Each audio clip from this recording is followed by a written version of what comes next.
Good morning and welcome to beautiful Puerto Vallarta, Mexico. We're here with the College Challenge, bringing you the first pitch of the NCAA Division I softball season. We've got a great matchup this morning. BYU Cougars taking on the Huskers. We're in an amazing setting here in downtown Puerto Vallarta, and we can't wait to spend the day with you.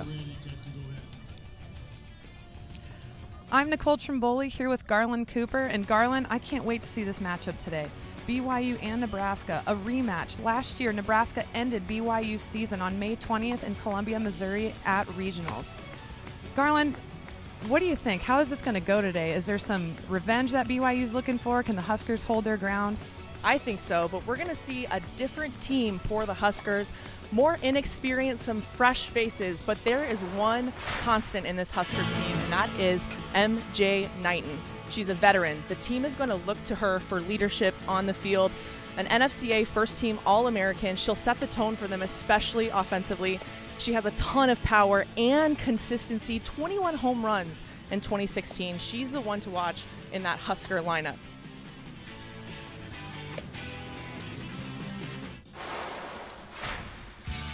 For BYU, Lauren Bell, the 2016 Conference Defensive Player of the Year. She's a senior leader on a more experienced BYU squad.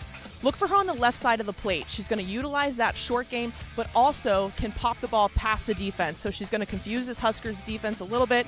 They're going to have their work cut out for them, keeping her off the base paths.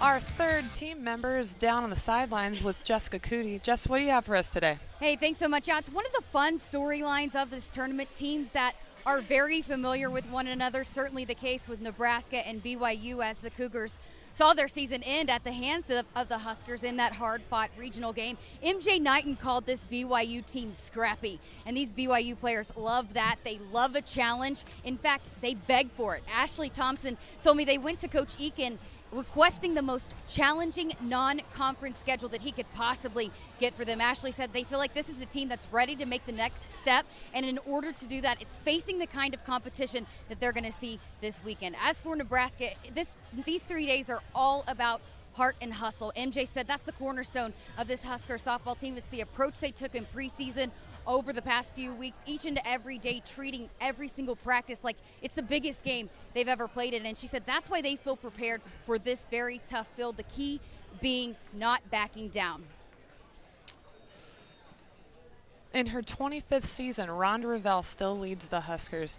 Rhonda's had an incredible run in the NCAA, and her consistency with being in the postseason is almost unmatched. Last year they missed Super Regionals and a World Series run, but they're no strangers to the World Series. And I think this matchup today is exciting for Rhonda. Here's their lineup.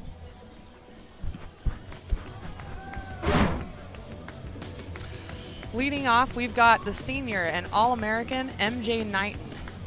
Number 2, Tristan Edwards, a familiar last name. She's the third sister to play for the Huskers.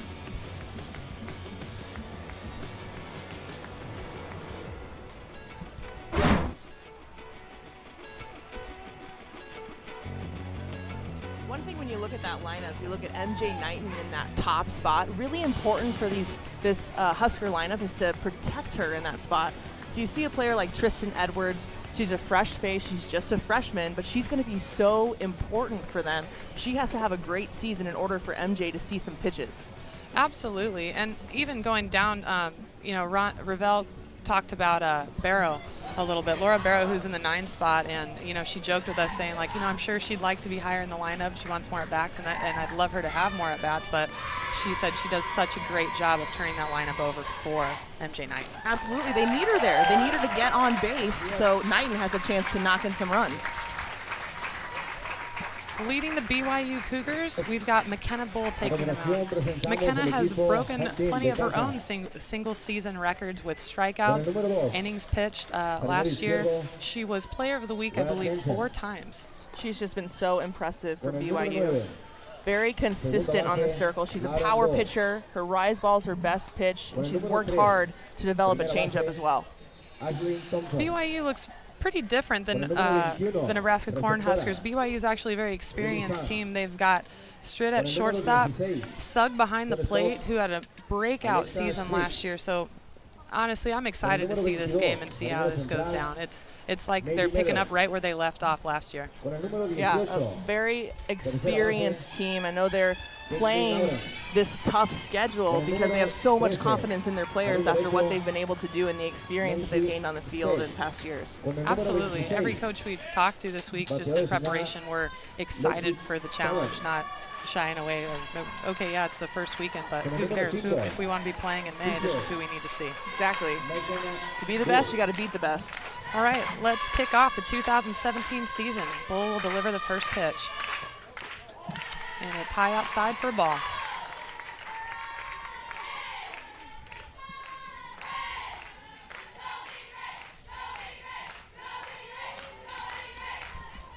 MJ is pushing to the back of the box. If you'll kind of take a look at that, Garland. And, why do you think that is? What's McKenna's go-to? Well, McKenna has that rise ball. So they're going to move in the back of the box and see if she can throw that pitch for a strike. Give themselves a little bit of time to see that pitch move through the zone and try to lay off of it. She does generate some pop-ups, strikeouts with that rise ball. So this Husker team is going to have to lay off of it and make her establish it as a strike. And there's our first strike. 2-1 on the batter.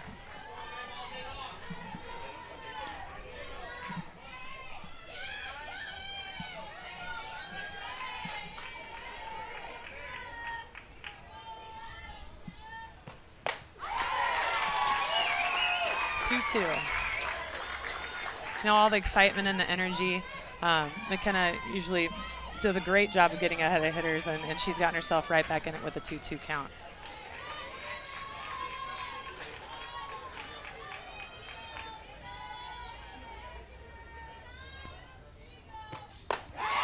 Swing and a miss. And Bull takes down the first batter.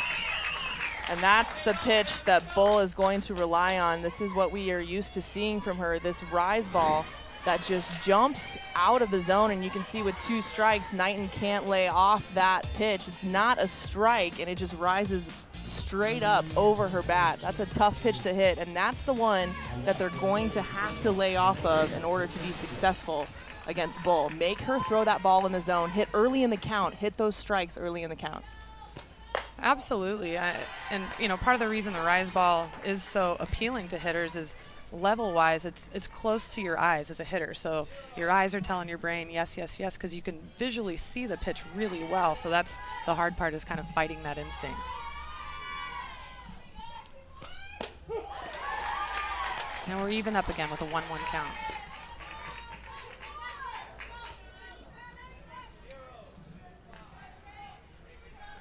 Bull and Sugg getting the sign from the dugout. It's becoming more and more common.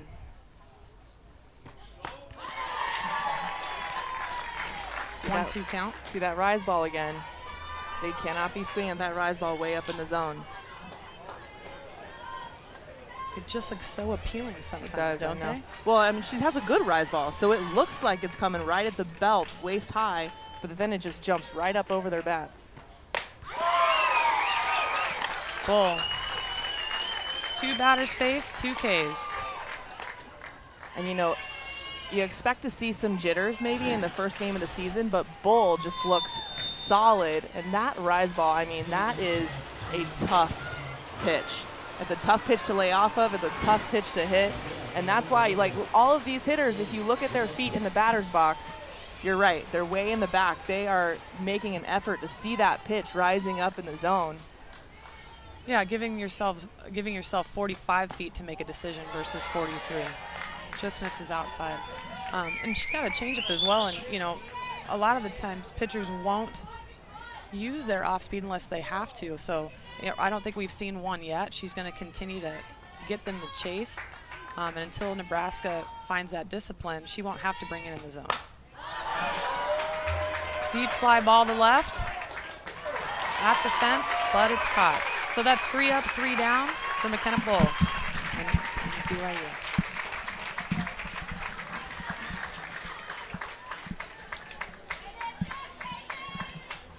And that concludes the top of the first inning. We'll be right back with Nebraska taking the field and the BYU Cougars seeing if they can put one on the board first.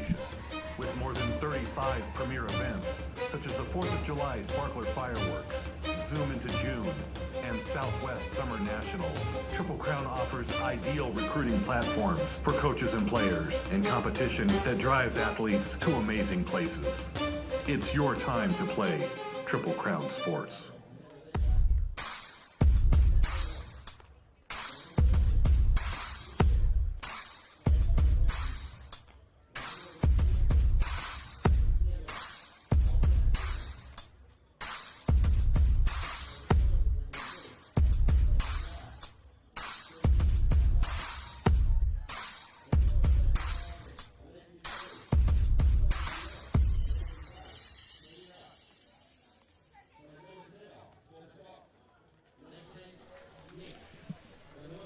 Welcome back. We are in the bottom of the first inning. BYU is going to step to the plate and see if they can't put the first run on the board in the first game of the NCAA softball season. Gordon Eakin, in his 15th season at BYU, he's won 4 back-to-back-to-back-to-back conference titles. Let's take a look at their lineup. Jensen leading off. Lauren Bell, their star, is in the 2 spot. Libby Sugg behind the plate, had a breakout season last year. Again, ton of experience in this lineup. Yeah, even Ashley Thompson, she was the conference player of the year. She batted .400. They've got a lot of good players returning in their lineup. On the mound, we've got Kaylin Jablonski. She's a junior. Rhonda kind of described her as an athlete who pitches, and I've seen her throw a little bit, and I think that's a perfect explanation for Jablonski. Yeah, she said she's just kind of getting into throwing. She throws a rise ball as well, generates pop-ups, strikeouts, and can throw 3 different speeds. And hitting's timing, so the key to a great pitcher is throwing strikes, but also disrupting hitters' timing. That's when you really see hitters start to struggle. First pitch is delivered for a strike. And you're exactly right. And we're going to see her, just like here, getting ahead on these hitters so that she can use all 3 of those speeds. She's got that rise ball, fastball that's coming in quick, and then a drop that's a little bit slower, and then a changeup that's even slower than that. So she's going to try to keep them off balance with those pitches.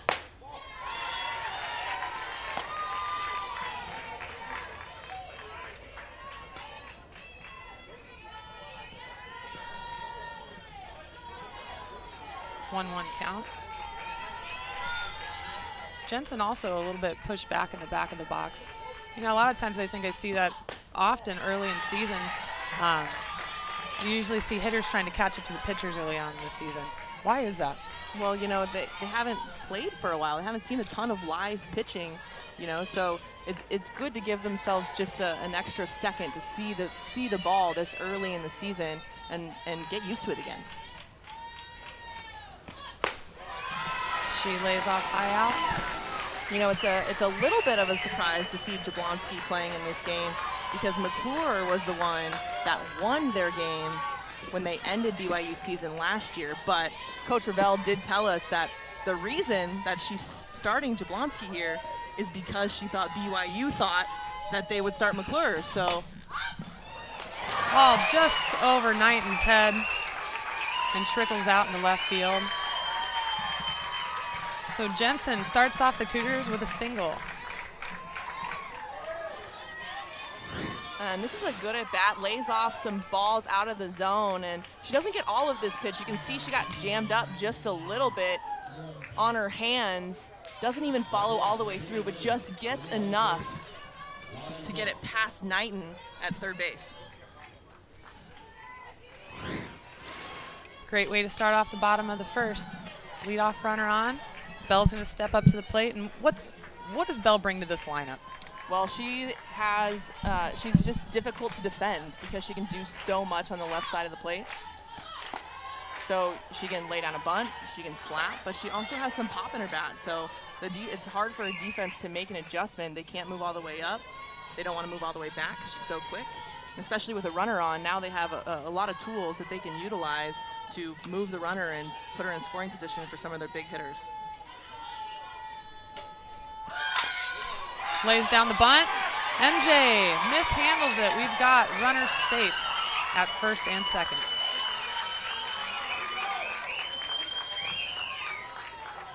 So these are the kind of mistakes that I would anticipate seeing in the first game of the year. You know, these teams are just getting used to the field. They've been, you know, Nebraska's been practicing indoors. So, but I am a little bit surprised to see it from Knighton, though, the veteran on the field with so many fresh faces. But that's the kind of havoc that Bell can wreak on a defense. You know, she's so quick, and Knighton just got ahead of herself thinking about getting that out instead of fielding the ball.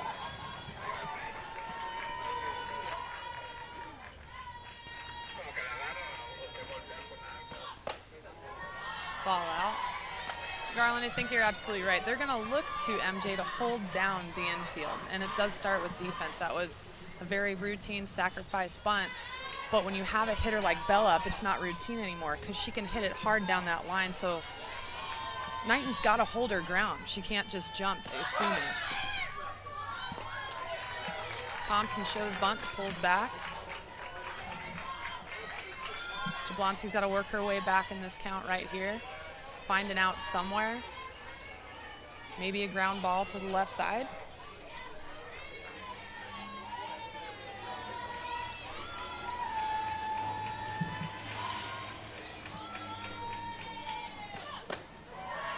You know, we haven't seen a whole lot of the off-speed pitches that Jablonski throws, and while she's down in the count now, it's not a bad time to start incorporating some of those in the middle of this BYU lineup, especially with runners in scoring position. Yeah, it could just help her feel more comfortable.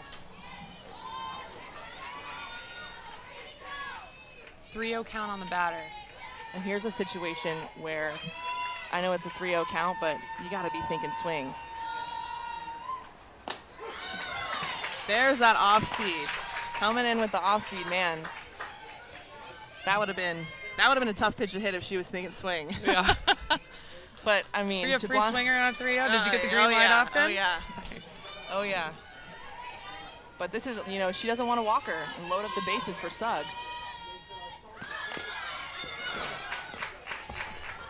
A little surprised at showing bunt on a 3-1 count with that kind of hitter up to bat, but I think it surprised the Nebraska defense as well. It's a foul ball, so we're going into another pitch with a 3-2 count, so Jablonski's gotten herself back to even.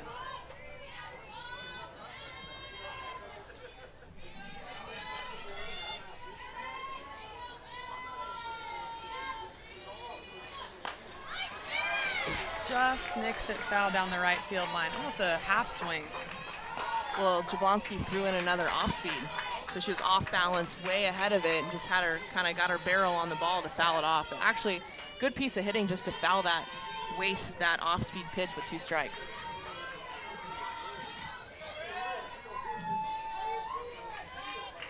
Delivering another 3-2 pitch. Another swing, foul ball to the right field side. Let's take a look at all the support we've got in the stands. A lot of families and fans made the trip down to Puerto Vallarta. Don't blame them. It's beautiful down here. Give me an excuse, right, to get down to Absolutely. Mexico and spend some time on the beach in Puerto Vallarta. She walks the bases loaded. So Nebraska getting themselves in a little bit of a bind early on. And, you know, you have to go back to that Knighton error is what really started this off. And then Jablonski got behind in that count early and wasn't able to throw some of her pitches to generate a strikeout like that rise ball or some of those off-speed pitches. So they've worked themselves into a little bit of a jam here. And with Sugg up to bat, their big power threat. Absolutely. We've got no outs. Their number 4 batter in the 4 spot for a reason. Jablonski delivers.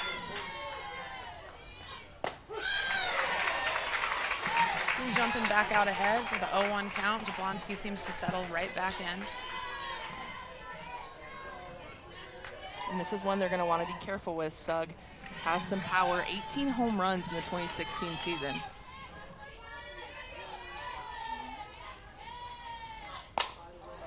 Ground ball to short. She eats it up, turns it. And the runner is safe at 2. So Naib looking to maybe turn a double play, but just doesn't get the ball to second in time. And here's where we see maybe just a little bit of inexperience. Naib should have come and run straight through the runner. If she runs into the runner is out. And then it looks like the runner gets in her way. She's unable to make the throw quick enough to get the out of second base. But, you know, as an infielder, if you're going towards the ball, you can run through that runner. And right, one of the toughest things to teach is having your fielders understand making contact kills the play and you get an out. And she looked like she had an opportunity to do that. But right. I think you're right. That's where we're seeing a little bit of an experience on the Huskers side. But that's what preseason's for. They're going to work through some of these things right here. BYU definitely looking to capitalize. We've got bases loaded again. No outs. Strid stepping in.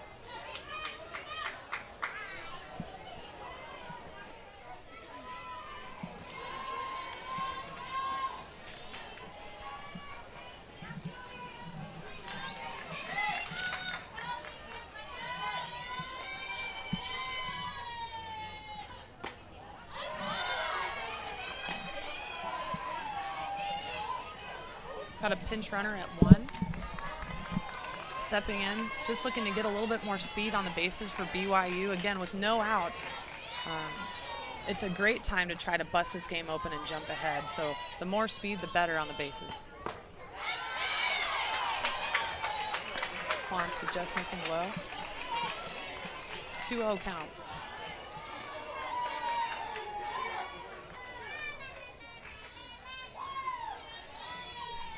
Nebraska defense is shaded in, hoping for a play at the plate.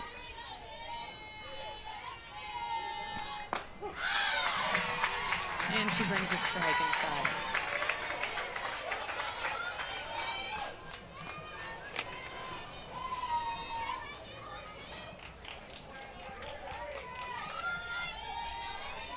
Coach Egan talked about Strid as a clutch hitter. We'll see if she can come through here.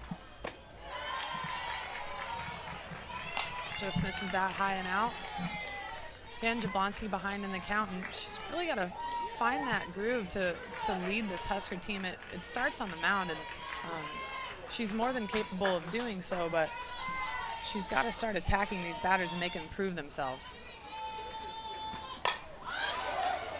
Fly ball to left, in the sun a little bit. Runner coming home, and it's cut off. BYU puts another one on the board.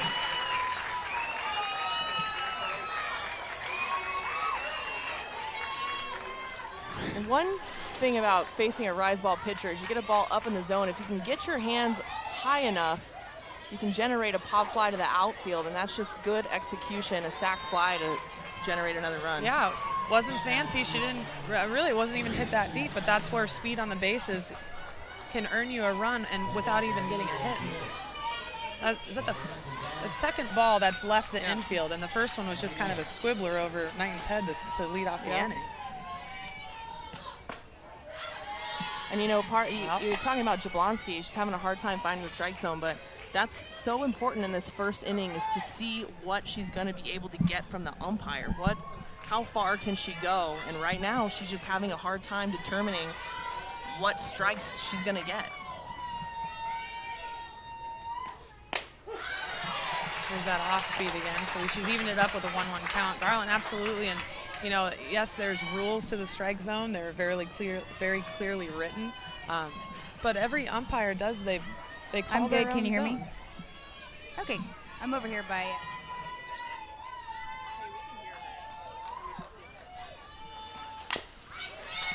Fouled back.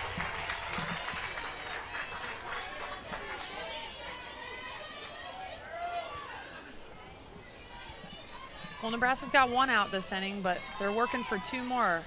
They've still got to deal with runners at first and second. Merrill in the box. Jablonski ahead 1-2. Short fly ball to second, and caught for out number 2. And that's what they need out of Jablonski. And Jablonski, she's got that rise ball that generates the pop-ups. This one thrown inside on the hands. Jablonski's got a little bit of speed too. These BYU hitters have to find a way to get out in front of that inside pitch and pull it. Otherwise, they're going to get jammed up like that, especially on those high in the zone. So Aldridge will have her crack at it with 2 outs.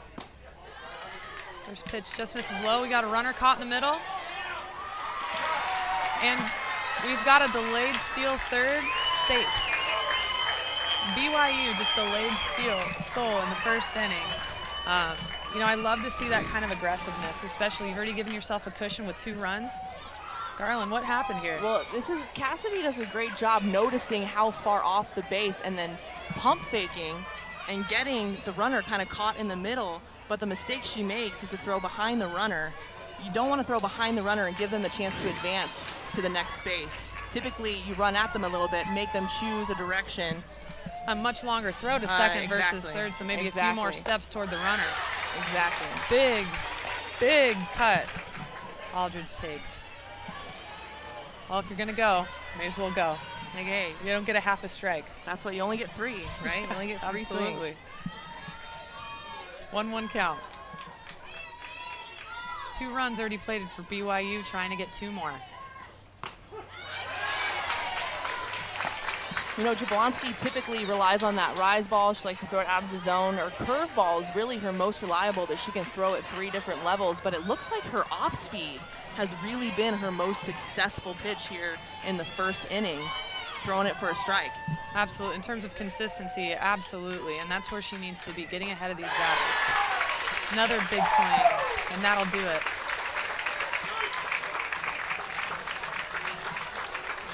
So, before plating, we'll be right back. That finishes up the first inning. BYU jumping out ahead, 2-0.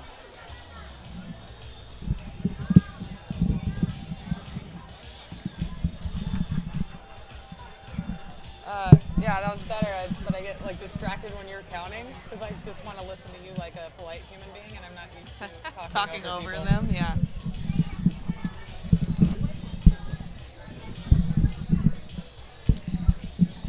Man, no kidding.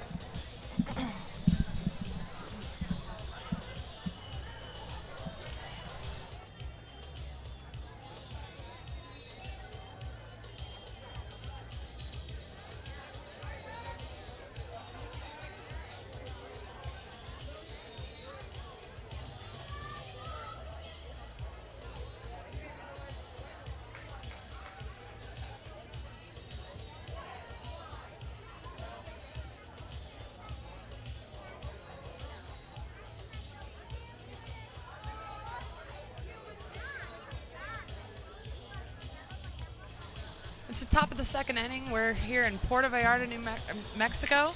BYU's already jumped ahead 2-0. The Huskers were retired, 3 up, 3 down last inning. Let's see if they can tie this thing up in the second. Maybe we're going to see a lot of offense today. I'm not sure yet.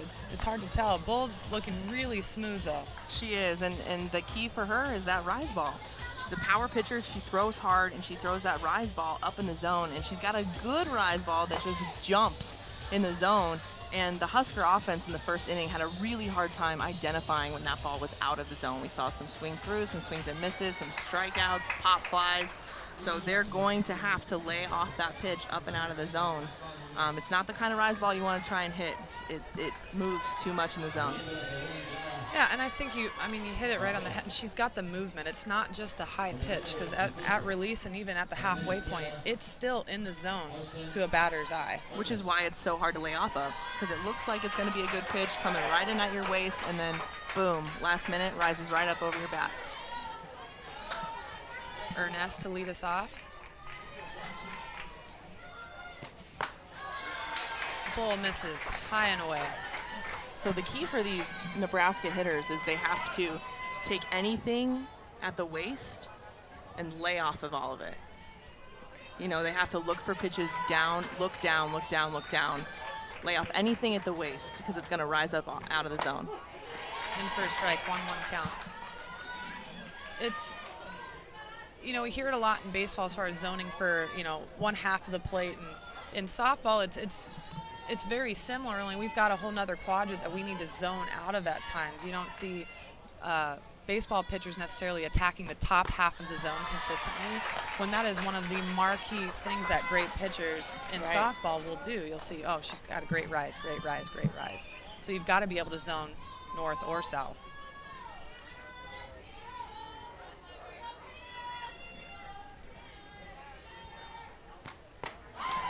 There's that rise again. And we saw Bull throw a ball in the zone. Good pitch to hit. That Ernest laid off of, that's the pitch they have to hit early in the zone. So they're getting down in the counts and giving Bull an opportunity to throw that rise ball out of the zone, and it's keeping them off balance. Fouled down the first baseline for an out.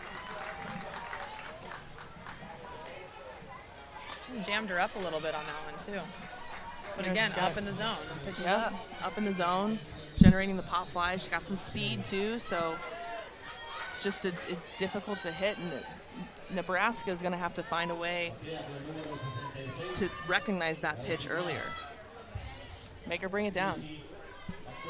Cassie McClure is our DP today. The fun part with McClure and Jablonski, they're interchangeable in terms of being able to pitch and hit. So we could see McClure take the mound today, but she's going to try to help the Huskers with her offense first.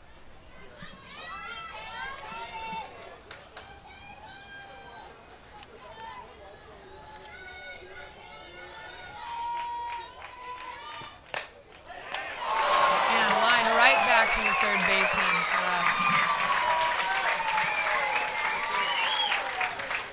Better attack. Much better, much better. See, what McClure does here is makes her bring a ball into the zone and attacks that pitch. The hardest hit ball we've seen from the Huskers so far, and just unlucky. And a great play by Aldridge at third base, but good piece of hitting. And she's hitting the second pitch of the at-bat instead of waiting to see what happens. Bull missing high and out.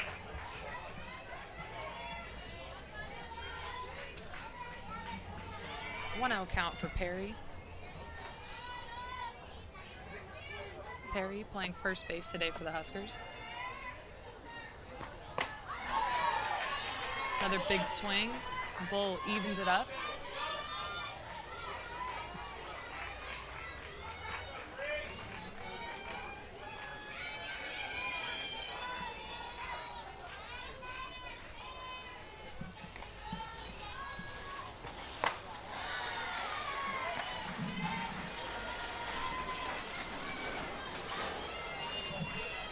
Count, and Perry's going to do her best to get something going for this Nebraska offense. You want to make a statement at some point with your lineup, and we've already gone through the top half of the order. We're now getting into the bottom half. But again, Ravel referring to the bottom part of her order, that they can generate some runs and some bases to turn that lineup over for Knighton. And you see a player like Perry, is just a freshman, but Ravel told us has just no ceiling for how good she can be, and tremendous potential.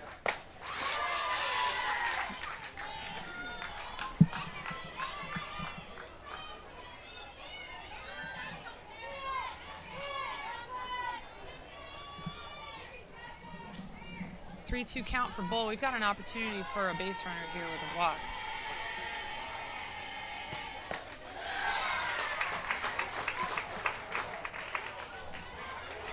Perry a little confused by the count. Confused me too, as she didn't go down, but it was ball four, so we've got our first base runner, and a little uncharacteristically, Bull misses low. I know, and you know what? This is just a great at-bat. Perry making Bull bring balls into the zone, and from the beginning of the at-bat, laying off pitches out of the zone, swinging at ones in the zone, and ultimately drawing that walk. That's what we need to see more of from the Huskers. Oh, and not a bad pitch. When you watched it again, it was a very different look for the batter to see, because she was been working up. Just dropped out a little too soon on it. So Bull will have a crack at Ott. Huskers with 2 outs, runner at first.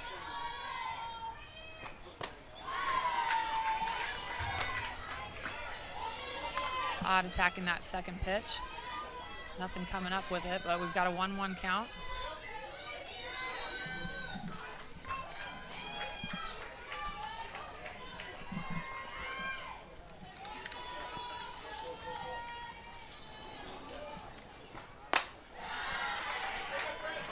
That one she lays off of way out of the zone. That one won't really trick hitters' eyes, will it? No. Well, it depends. It depends. It depends. I'm telling you, this rise ball, it's looks good, and then just rises up out of that zone. And Bull with that rise again.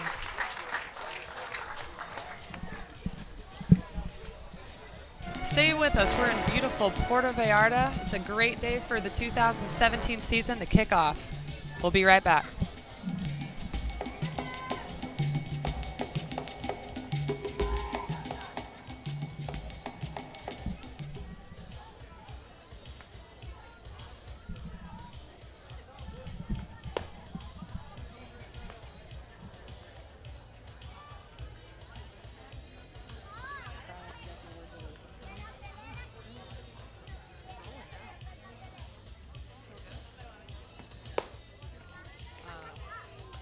Part, yeah. I don't know if I'm doing, like, because I'm kind of talking with you quite a bit about everything that's going on. Yeah. And I could do that less. No. Just let you go. That's the good thing about this, I think. I've also asked you 2 questions I know the answers to. Why is rise ball so hard to No, I like it. And then I think it's perfect.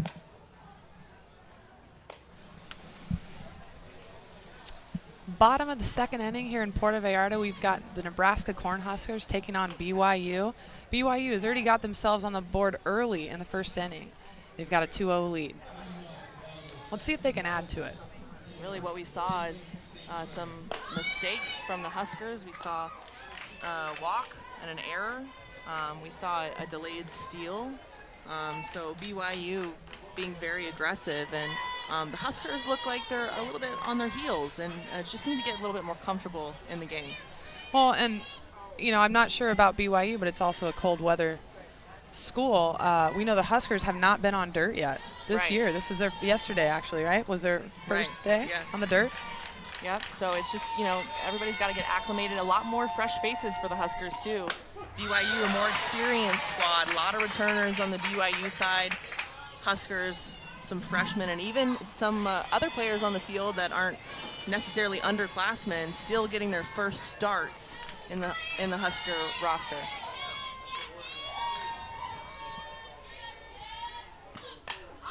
Fouled straight back. Jablonski evens it out at 1-1. Yeah, and Ravel spent some time talking about that, and her she's very optimistic. She goes, you know, we've got a lot of unknowns, but I'm going to view that as a strength. It's going to be hard for people to scout us, she said, and I completely agree. When you know, there's still got a lot of great athletes out there, and it's just bringing them along and teaching them their program. And Jablonski for the first out of the inning. And Jablonski doing a much better job with her counts, getting ahead, and then a pitch, maybe a little bit off the plate, but just a good 2-strike pitch to get St. Clair swinging. And the level was down. It wasn't, you know, belt high. And we saw earlier in the game batters being able to foul off and stay alive. But when you locate well like that, hitting the lower part of the zone or the upper part of the zone, it makes it much more difficult to battle. Exactly. Again, starting off with a strike. This is what we need to see from Jablonski in getting these Huskers settled in. It's going to start on the mound and getting ahead in the count. And right away, she already looks different than the first inning. She looks much more comfortable, much more in command.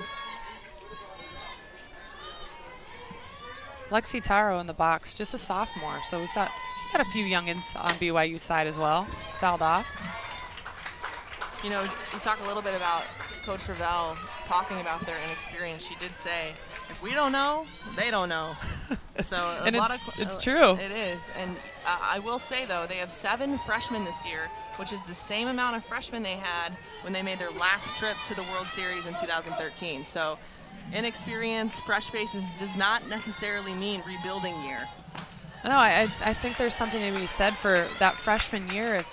If you're a player that comes in with no fear, you don't know who you're supposed to be intimidated by. You just play the game. So right. Obviously you may have some freshman moments in terms of decision making on the field, or balls you swung at that you wish you could take back. But the approach is sometimes really fun to watch with these young kids stepping into this role and playing on this kind of platform. Mm-hmm.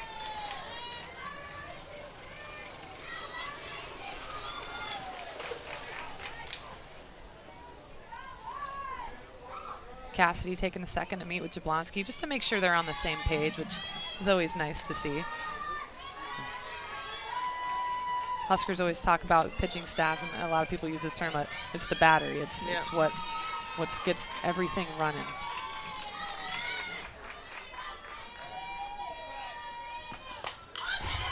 Fouled straight back.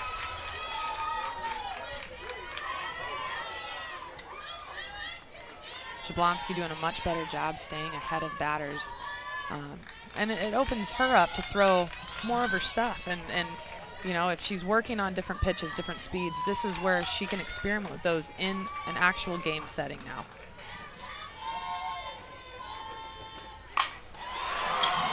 Short fly ball to right field for a base hit. Again, BYU finding a way on base. She's not swinging hard at this pitch. She's actually off balance, but just is able to get her barrel on that off-speed pitch. It's not a bad pitch. It's low in the zone. It's off speed, and you can even see that she's a little bit over her front foot, off balance, but keeps her barrel back enough and is able to get enough of that ball to just poke it into the outfield. Yeah, her hand stayed through the ball well. When you watch it in slow-mo, it's like, okay, we're staying on that one plane through a ball, so even if your timing's off, but your hand pass started out well, you can still get some things done, and that's what happened. You're right, she didn't hit it hard, but she's standing on first. Didn't have to.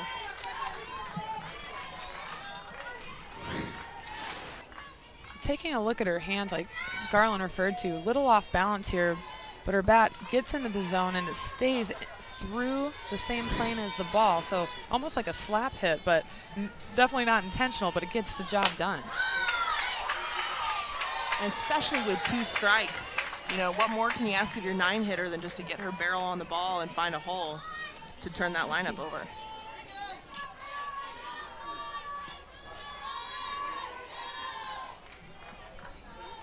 Jablonski behind again, 2-0. Jensen up for her second at bat.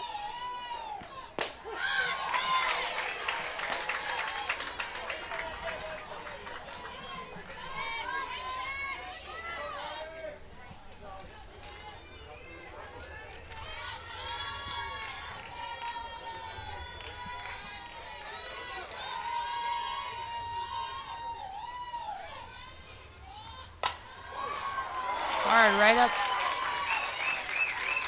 the left side, just past mid. BYU on the attack again.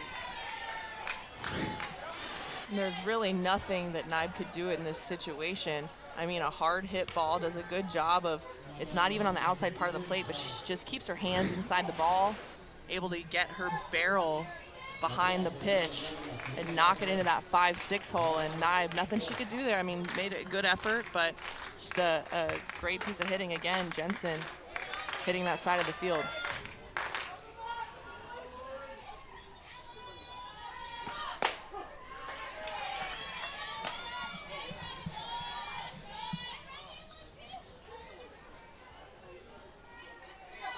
Yeah, so far it's been just singles, nothing fancy, just working together. A miscue, a walk has put BYU in the position, again, scoring position in the bottom of the second. Jablonski just missing down and low. I've been really impressed offensively with this BYU team, with their energy. Just seems like they really have come out ready to play and hungry. And they're doing a great job of attacking good pitches. They're disciplined when they need to be, and then attacking those pitches in the zone. And it's tough on Jablonski. fouled back with a good healthy cut by Bell. It's not giving Jablonski a chance to use her stuff. No, and as far as, hitters being, off a little bit timing-wise, we're seeing that a little bit, but it's all about the approach. Their approach is still, hey, I'm uncomfortable, but I'm going to still be in attack mode, even if my timing's not quite where I want it to be yet. It's the first game of the season, but they're still in attack mode. Short pop fly to left, and it drops. Miscued. The throw goes to third, and it gets away from her. So BYU with another run on the board. Runners at second and third. And the attack continues.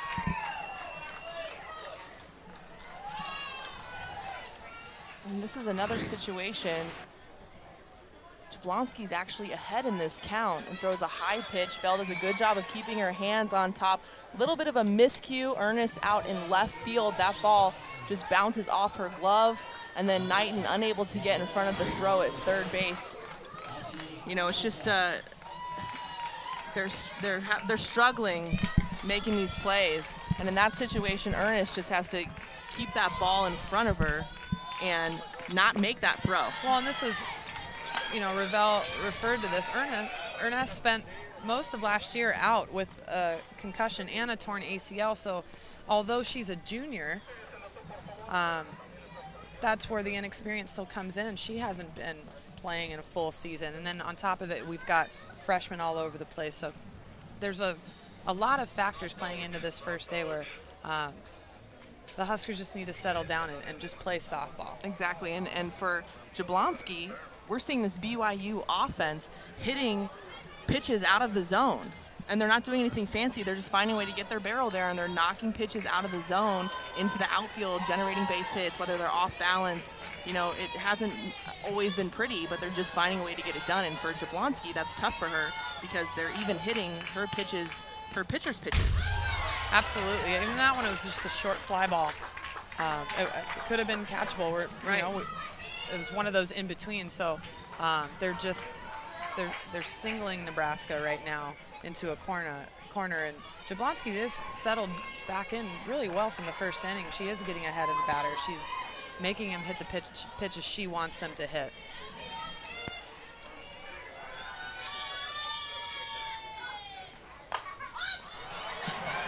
Short blooper falling into right field again for BYU, and they'll plate another run. And this is exactly what we're talking about. This is not a full swing by any means, but Thompson just takes her barrel to the ball and gets her barrel there. You can see she's off balance again, way out in front of it, but just gets her barrel there and is able to find a hole. Sometimes I wonder if luck has to do with it, because luck is right now rolling for BYU. We've seen some half swings. Every blooper seems to be falling for them right now, causing a lot of trouble for this Nebraska defense.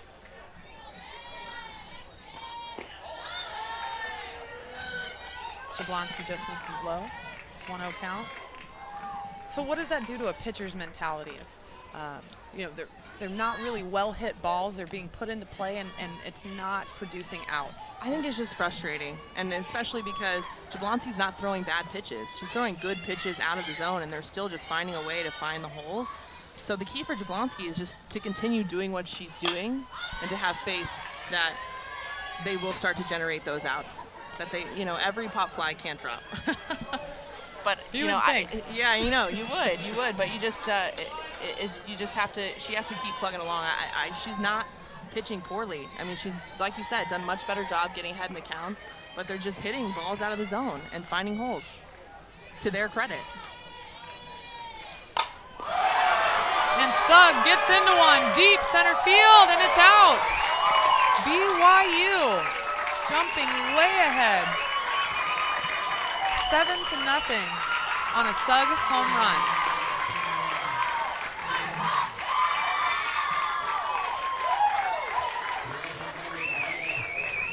That's the hitter you want to be careful with the base open. Sugg, their big home run threat, and Jablonski leaves this one way too sweet in the zone for a hitter like Sugg. And you can see even Jablonski's reaction. She knew when she hit it that one was going out. And Sugg right away, first game of the season, showing what she can do and the power she brings to that BYU lineup.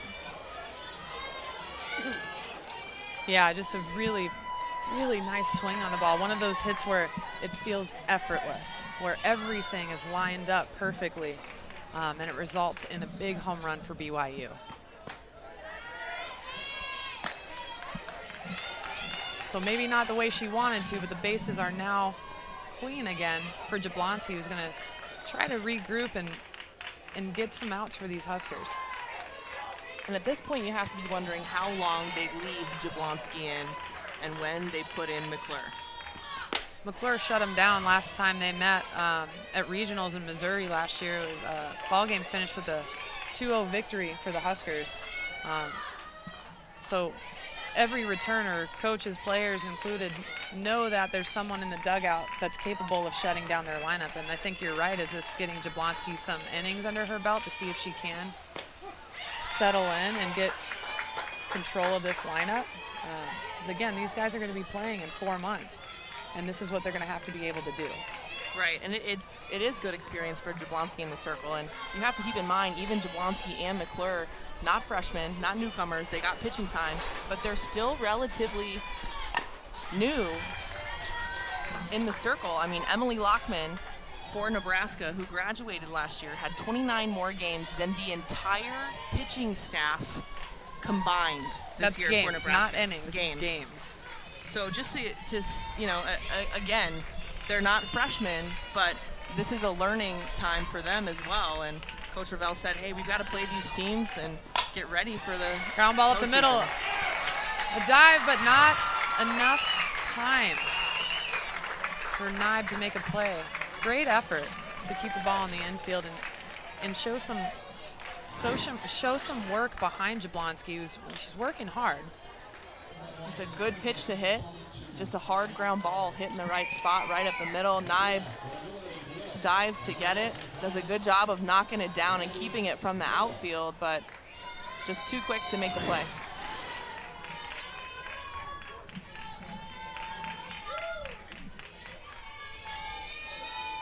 A 7-0 lead for BYU with 1 out.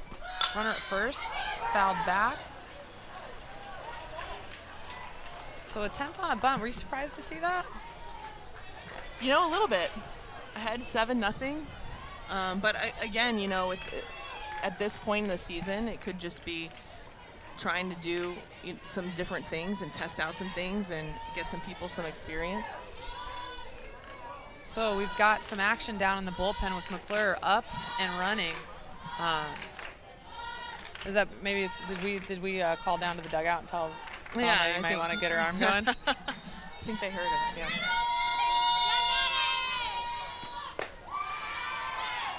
Jablonski misses up and in. But, you know, this is, I know, obviously not how Nebraska wanted to start this game out, but what a great learning opportunity for all of the players on this field. Like we've been talking about, just the inexperience from these players, but being able to play a team like BYU with some experience and to make some of these mistakes early in the season, hopefully so that they don't have to make them later in the season. Yeah, and talking with a lot of the coaches, including Revelle, they are much more focused on their team's approach, their response, their attack versus the scoreboard this weekend. So, you know, obviously they're not, you know, comfortable being down 7-0. The good news is it's the second inning. The bad news is it's the second inning and it's 7-0. Right. So they have an opportunity to work their way back, but they've got to shut down this offense first.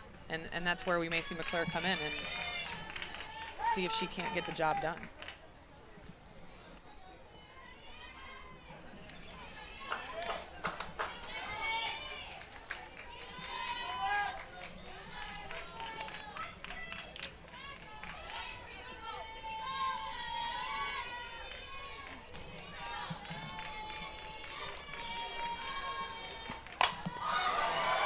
Hard fly ball to left field, and it's caught by Ernest, helping out her pitcher.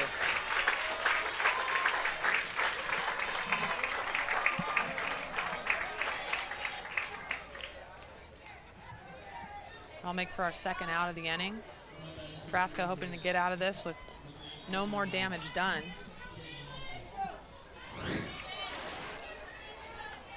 And a well-hit ball, inside pitch. She's able to get out in front of, but Ernest did a great job of tracking that ball through the outfield and getting underneath it.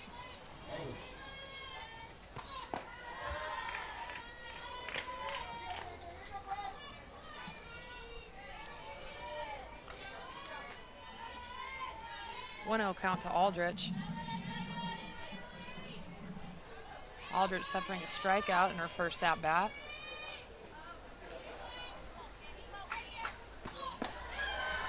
Jablonski misses low again.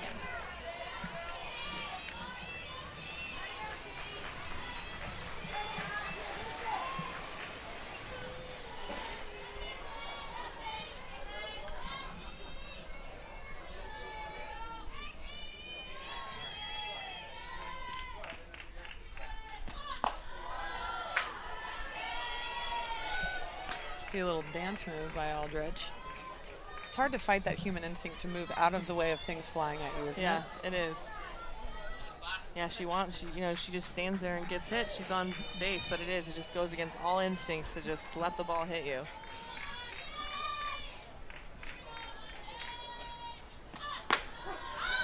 Jablonski in for a strike.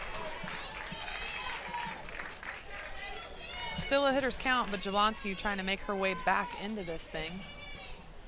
She did take Aldrich down last time, so whether she's thinking about that or not, Aldrich maybe, but it's a new at-bat, 3-1. Fouled off, and we're at a full count.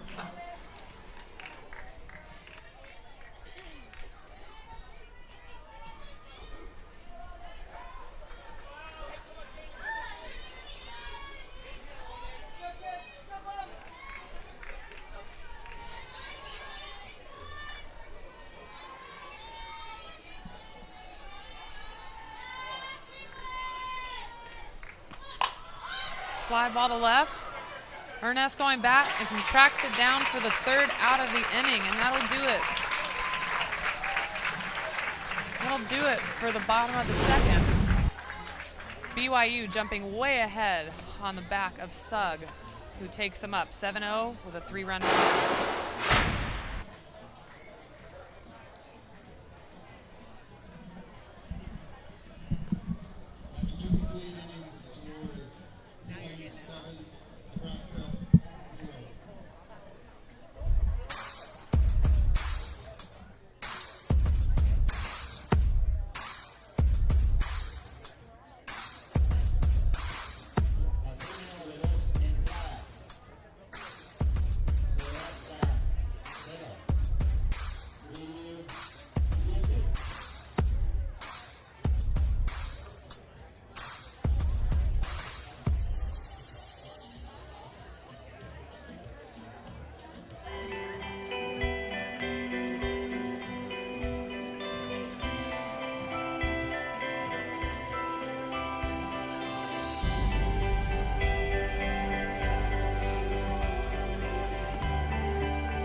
We've got the physical and then we've got the emotional, because she's our emotional leader as much as our physical leader. She's got great energy and she's an unbelievable teammate.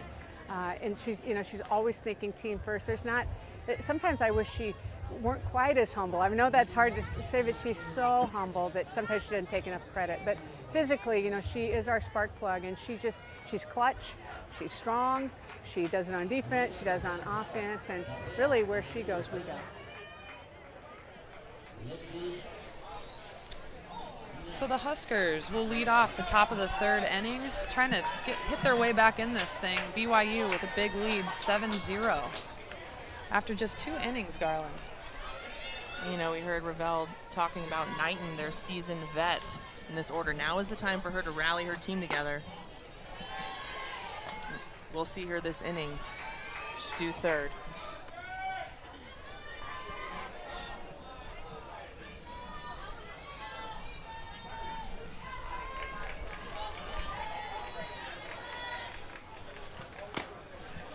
Naib fouling one back in her first at-bat.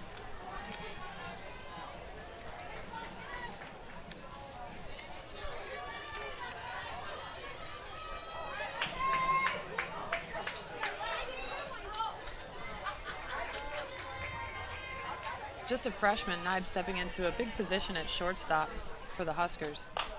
And attacks, hard ground ball to third, bobbles off, and the shortstop still picks it up in time, Strid, to finish the play for the first out of the inning. And, you know, I thought we might have seen a little bit of life for the Huskers, but not the case. Well, look, you have to hand it to Strid.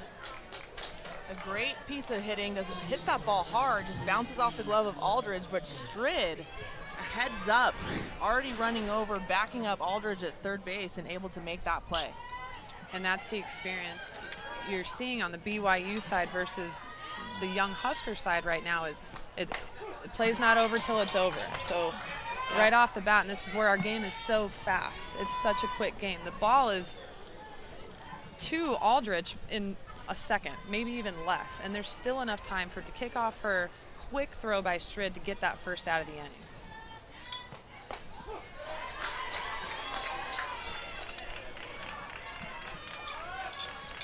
Rhonda high on Barrow, loving her in the 9-hole to turn that lineup over for MJ.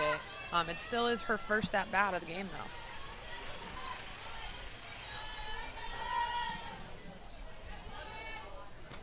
though. Fouled back. And here's where we really need to see this Husker lineup start to make some adjustments. Barrow has not seen Bull yet, but she does such a good job of turning the lineup over. It's really important for her to find a way to make it on base here and give Knighton a chance to spark something for this Husker offense. And that's why they like Barrow here, because she does such a good job of getting on base for Knighton and protects her so well. If Barrow can get on base, it's a lot harder for teams to pitch around Knighton. Absolutely, and yes, it's her first at-bat, but she's one of the older players on the team, and she's also already had 8 at-bats before her to learn from. So we're seeing her already putting up a good fight. She's down in the count 0-2, but she's making Bull work for the out, and that's where she does a great job of forcing pitchers to pitch.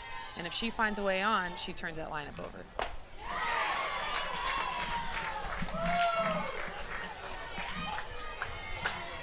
Jessica, how's it going down there? You got somebody with you? Hey, yes, a very special guest, and it's a very special weekend for the Knighton family. Not only is MJ here competing, but her younger sister Shay is a sophomore for Oklahoma. I'm here with Marcy.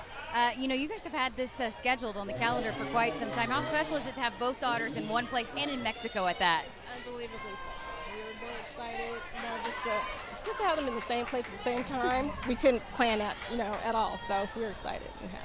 I talked to both of them extensively, and they're both very supportive of one another. MJ said she cried when Shay got her first home run, and Shay said MJ is the reason she is the player that she is today. How proud of a mom are you to have 2 daughters like that? We are.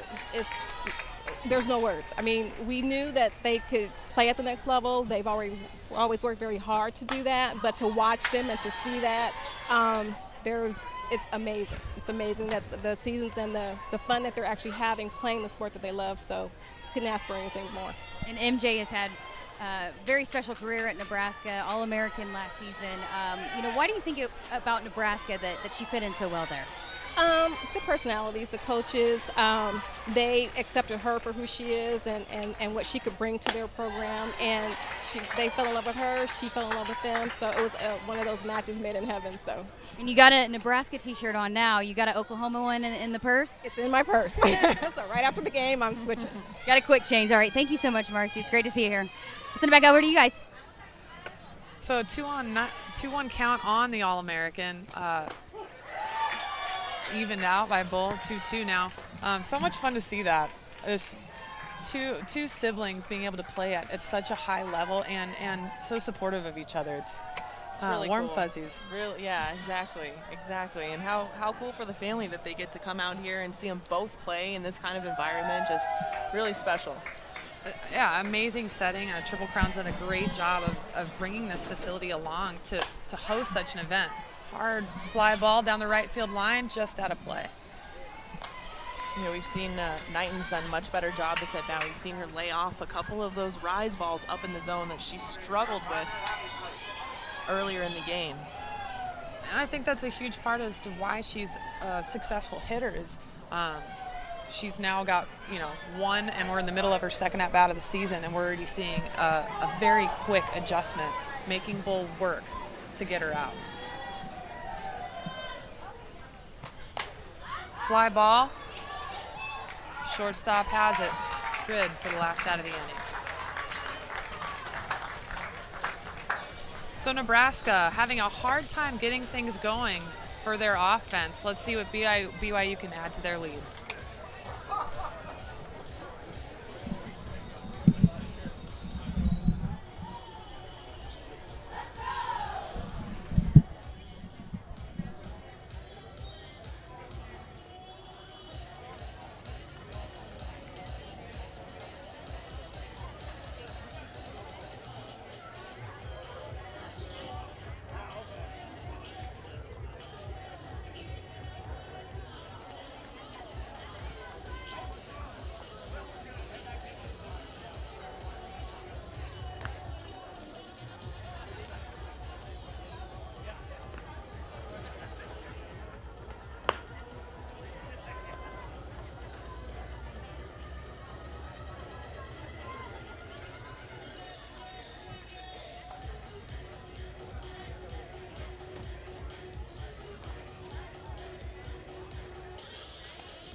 So we're in the bottom of the third inning. BYU going to try to add to their lead right now. They are way ahead of the Huskers with a 7-0 lead. First day out, too, for both of these teams. And BYU's just done a really good job of attacking good pitches in the zone and offensively, just finding a way to find a hole in the defense.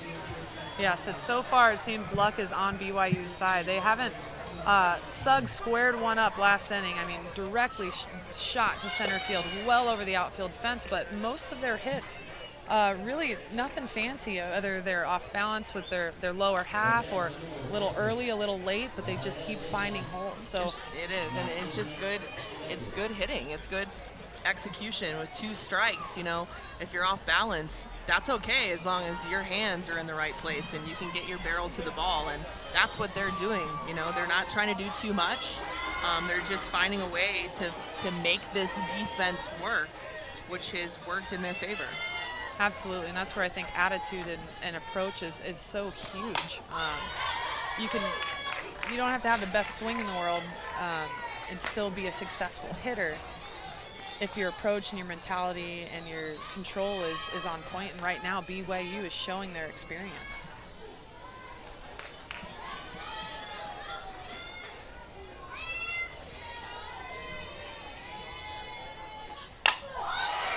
St. Clair attacking, drops down in left field to the fence. There's no play at second base, and she'll go in easily standing up for a leadoff double.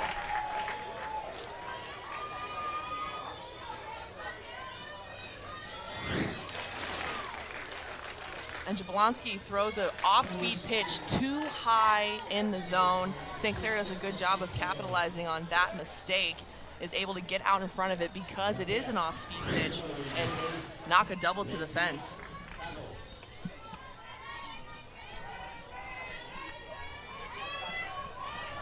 Taro, the DP, stepping up to see if she can capitalize on that leadoff double.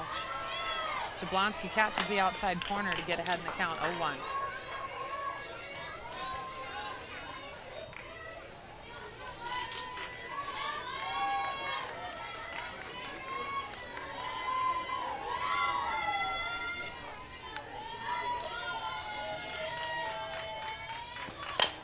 Chopper over Knighton's head into left field.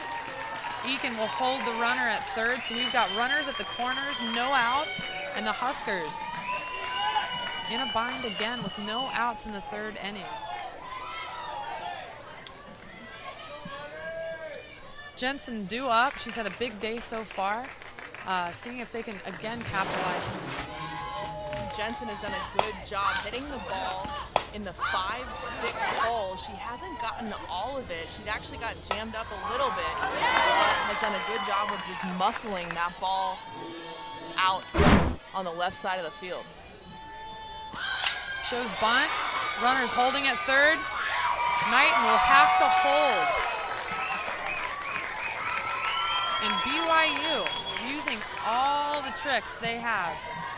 And we've got bases loaded, no outs. How about that? Jensen having a day with 2 hits, and they have her lay down a bunt.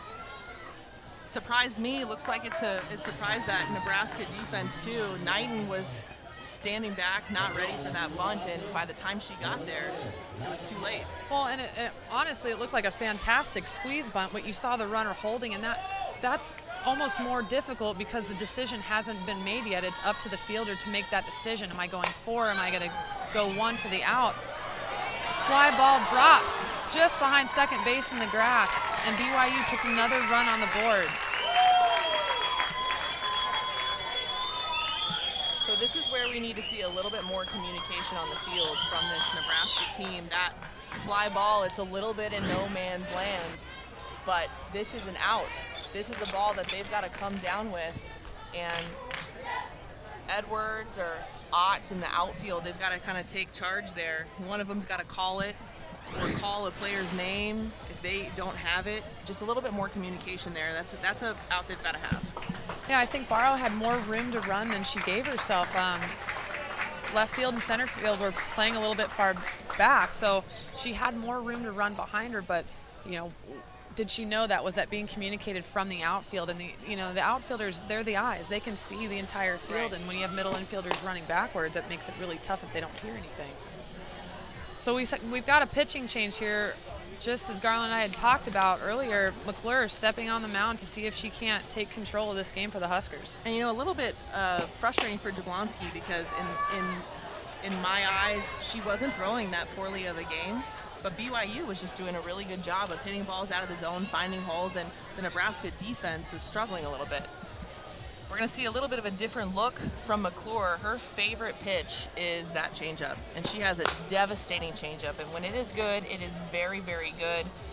She throws hard, which really complements that change of speed. But that changeup's her best pitch, and everything else rotates around that. So how she comes out with that changeup is going to set the tone for how she's going to do in this game, and she's going to need to use that a lot to keep these hitters off balance, because we've seen that even when they're off balance, these BYU's hitters have done a good job of finding a way to put their bat on the ball.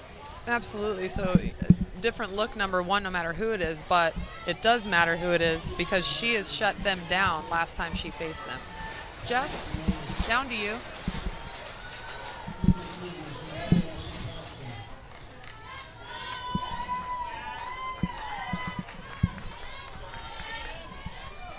Washington, and she actually came to BYU as a pitcher, but after her freshman and sophomore year, felt that she needed to pick one. Hitting was what it was. Said it's paid off for her, helping her have a pitcher's mind, knowing what pitches she would probably see from a pitcher. So we got a ground ball that just gets through the right side of the infield, play at the plate, but not in time, and BYU puts another on the board. And a great job just attacking early in the count. Able to get that ball through the infield and a couple of runs score. I mean, it's a tough play to make. Yeah, again, I mean, we saw one big hit with Sugg, but and a double actually to lead off this inning. But other than that, it's just been a lot of singles. Just, again, their approach is they're attacking, and that's making all the difference for BYU. That's why it's the third inning, and they've got a 10 spot on the Huskers right now. And it's been very much a team effort, 1 through 9. Everybody in this lineup contributing in some way. We've seen sac flies, we've seen bunts. They're just being very aggressive offensively. We've even seen great base running. Even on that last play, it was a close play at the plate, ball coming in, runners about halfway down the line. But the slide was great, and that's what helped her be safe on that. Wasn't a bad throw from the outfielder either. She gave her catcher a shot at it, but BYU too quick.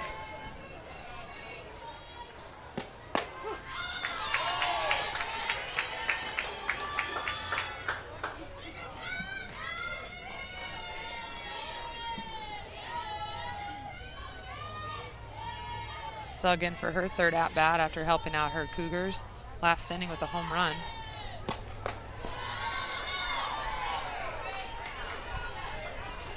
When you talk about it, this home run from Sugg left no doubt a pitch too sweet in the zone for a hitter like Sugg. She had 18 home runs last year, gets her first one of this year in the first game of the year, and just her second at bat. The Huskers wanting to be careful with Sugg. McClure, there's that off speed we were talking about, Garland. 3-1 count. Didn't matter to her. She'll throw it on any count. And that's what makes it so dangerous, because she will throw it on any count. It's her best pitch. She can throw it for a strike. She can locate it. She can put it where she wants it, and it makes it really tough to hit. Full count. Runners at first and second for BYU. McClure delivers. And it's a blooper over the third baseman's head again. No play at the plate, and BYU scores yet another run on a simple single. And with a 3-2 count, Sugg does a good job of taking a pitch on her hands and muscling it out over Knighton's head at third base.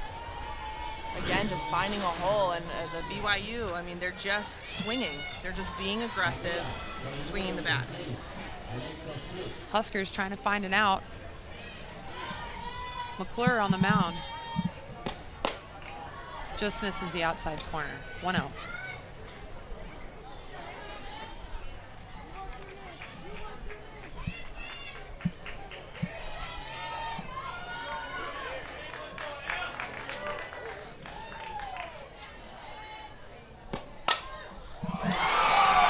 Hard ball down the right field line into foul territory. That's an extra base. And runners at second and third after another attack by BYU to play another run.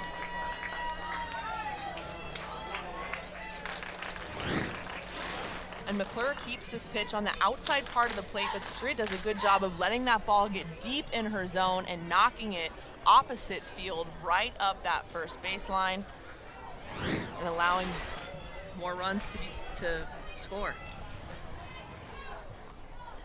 Yeah, with McClure going in, it was almost like, okay, things may turn a corner now. BYU knows she beat them last time. She knows that. The Huskers know that. But still, just finding a way. Every single batter, like you said, it is a full team effort right now on the offensive side for BYU.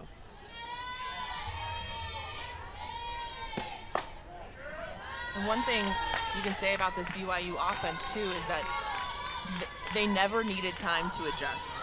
Right from the first at-bat, they came out swinging, very aggressive, finding a way to get on base, and they just haven't let up. No, and that's not an easy thing to do either. It's like they've got a large lead right now, but they continue to attack, and it is early in the game. Nebraska will get more opportunities, so they don't want to let up. They don't want to put it into cruise control, and that's not happening at all.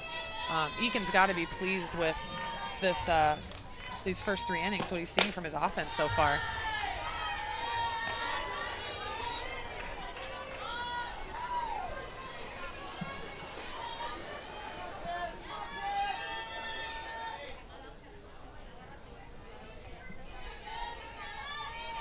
One count. McClure delivers.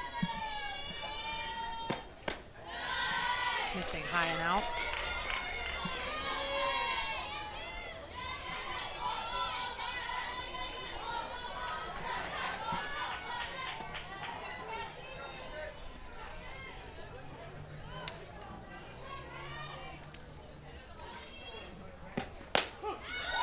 Finds a corner. Keeping that ball low.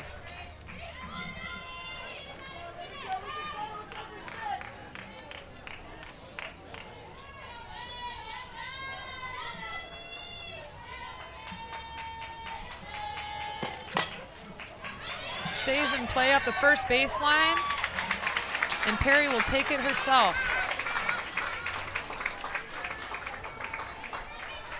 And that's a smart play with a runner on third base to run up and tag that runner instead of turning your back and throwing the ball and giving the runner on third base a chance to score. So good, solid play by a freshman Perry at first base.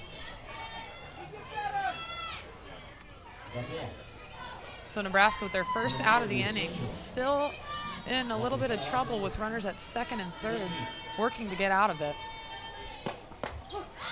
And McClure starts off with a strike right on the outside corner. Again, working that lower level, so different look than Bull. These guys use different parts of the zone as far as where their dominant is. And McClure has a rise ball. She'll use the rise ball, but from what we've seen so far, there's that changeup. We've seen her off speed, which is great, and we've seen her working down the zone. She works more down. Jablonski likes to throw up in that zone, utilizing that rise ball, but McClure, as long as she can stay down in the zone and supplement that with this changeup, she'll be in good shape. Hard foul ball down the left field line.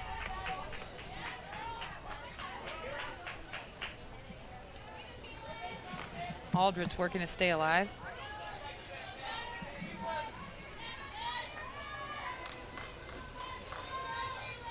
There's Coach Ravel working the signs from the dugout, communicating with her pitcher and her catcher at the same time, so may save a little bit of time in terms of relaying that sign.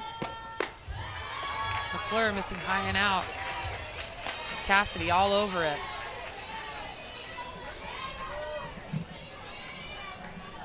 Rhonda spent a little bit of time talking about Cassidy with us. She said, don't let her size fool you. And she told us a story of a hitter who put down a bunt, and she watched Cassidy actually beat fly ball, foul territory, out of play. She watched Cassidy get to the ball before the runner started running out of the box. That's how quick she is. So small but mighty is probably the best way to paraphrase her.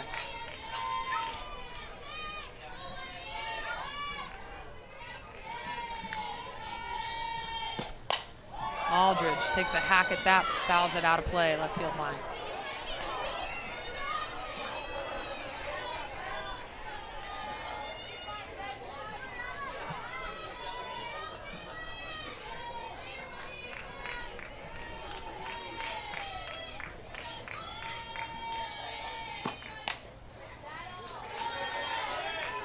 Jammed her up on that one, but again, Aldridge just fighting one pitch at a time.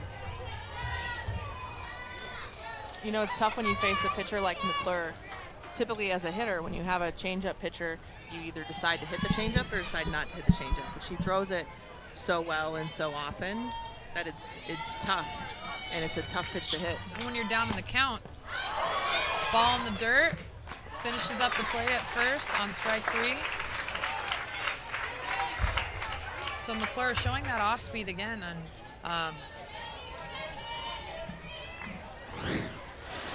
and this is actually great placement. She's ahead in the count. She throws that way low in the zone, trying to get Aldridge swinging, and does. But that's the off speed, and that's what makes her so tough to hit, is because she can place that where she wants it. She throws it for a strike, she throws it inside, she throws it outside, she throws it low. So St. Clair will have her shot at it. The Huskers now have 2 outs, runners still at second and third base. Yeah, and if you're watching at home, it almost looks like, God, how could she swing it that it wasn't even close? But that's where the off speed, that's why it's so effective. Out of the hand, it's so deceptive because you can't tell the change in speed. If a pitcher does a good job of masking that off speed pitch, they don't show you anything by slowing their arm speed down or shortening up their release point. So out of the hand, it looks like every other pitch.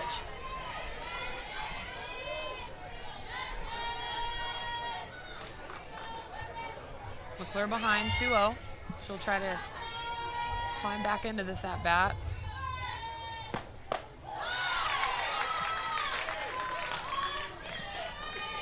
St. Clair checked her swing on that, so we've got a 3-0 count.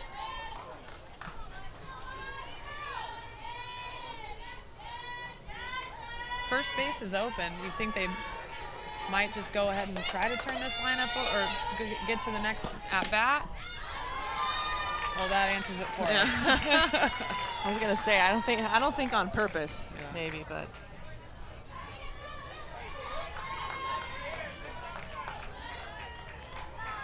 But it's not, I mean, it's not a bad mistake. Loading up the bases, now you got to out at any base.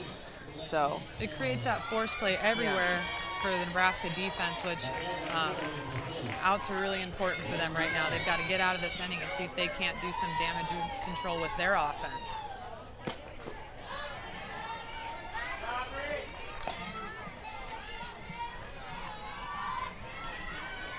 Taro, the DP, ready her third at-bat on the day.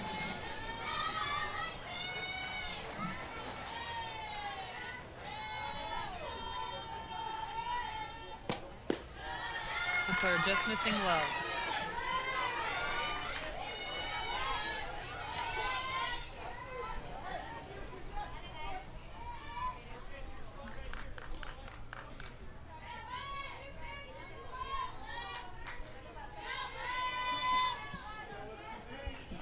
Senior night and just checking in with her pitcher.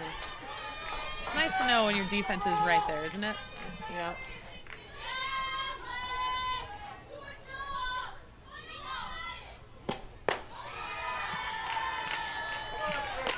McClure getting behind again, 3-0 count. She'll have to work her way back into this. She does not have an open base now to play with.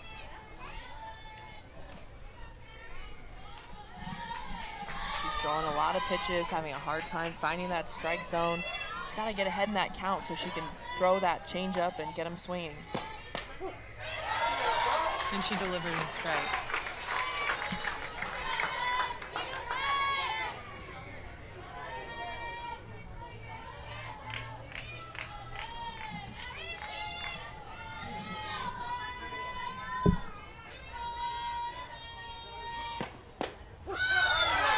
Again, McClure with the strike on the inside corner.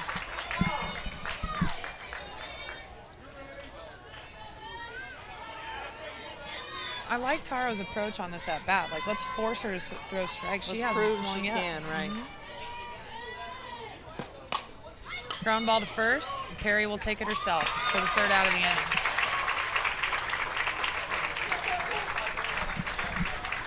So after a 33-pitch inning, BYU does more damage, making it 12-0.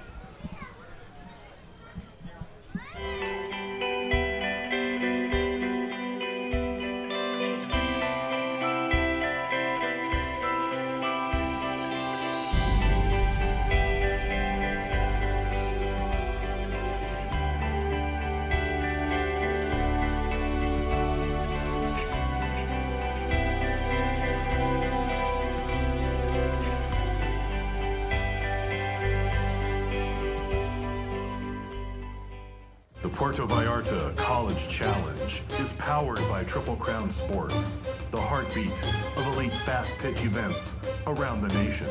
With more than 35 premier events, such as the 4th of July Sparkler Fireworks, Zoom into June, and Southwest Summer Nationals, Triple Crown offers ideal recruiting platforms for coaches and players and competition that drives athletes to amazing places. It's your time to play Triple Crown Sports.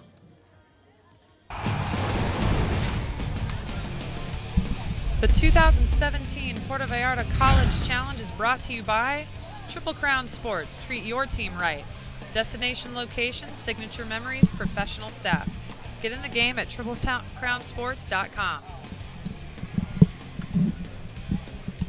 Garland, they've, we got kind of the grand tour yesterday walking around the stadium, and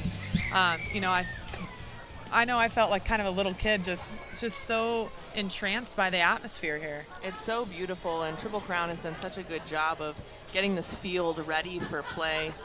2 years ago, they held a tournament here, and they didn't have the lights, and they really built it up and were able to bring some just incredible teams to play their first tournament of the year. But this is just, it's so cool. I mean, it's just a softball field in the middle of this quaint town in Puerto Vallarta, and it's just really neat. Triple Crown Sports is just it's a first-class production here. They've done a great job getting everything ready, and it's just been it's a really cool experience for these girls. Talking with the coaches, they were all so excited and looking forward to the opportunity to not only competing this weekend with the teams that are here and the programs that are here in the history, but the location and the atmosphere and what Triple Crown's done in this community, and to be invited to be a part of that, they're just so pumped. So Bull starting out right where she left off with that rise ball for the first strike. One of the coolest things about this atmosphere is how the community has rallied behind this facility and this event. You know, you see a lot of the folks coming out to watch the games, and, you know, everybody's just kind of welcomed the whole group with open arms, and it's been really neat. These teams doing some clinics with the local kids on their days off, and it's just a really neat environment in a first-class tournament. Absolutely. Edwards down the count, 0-2. She'll have to battle right here.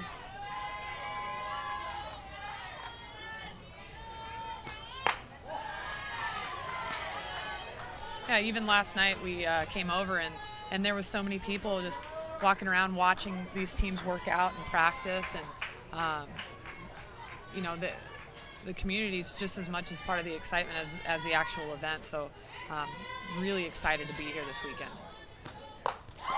And she goes down swinging on that rise. Bull continuing to dominate from the mound. And Huskers just have not been able to figure her out. And to Bull's credit, she's going to keep throwing it until they do. And that rise ball is just devastating, jumping up over the bats of the Huskers.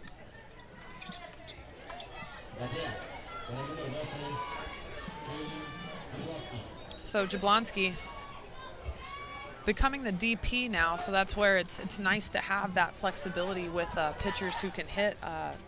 Neither her or McClure have to leave the lineup in order to be on the mound. They're basically interchangeable.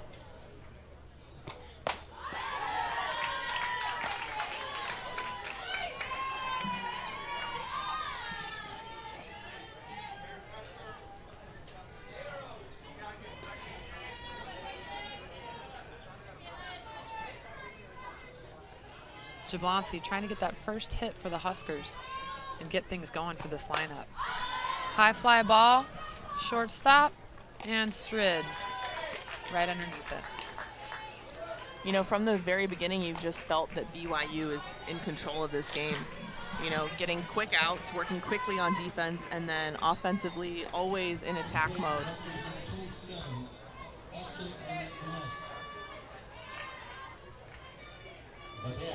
I mean, outside of a walk in the second inning, Bull has just been dealing, generating outs, strikeouts.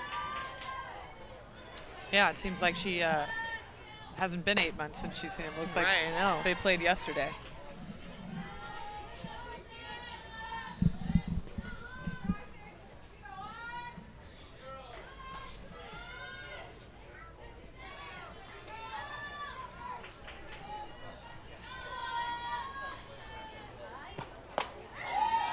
Austin Ernest tries to check her swing but can't hold back in time. So the count's even at 1-1.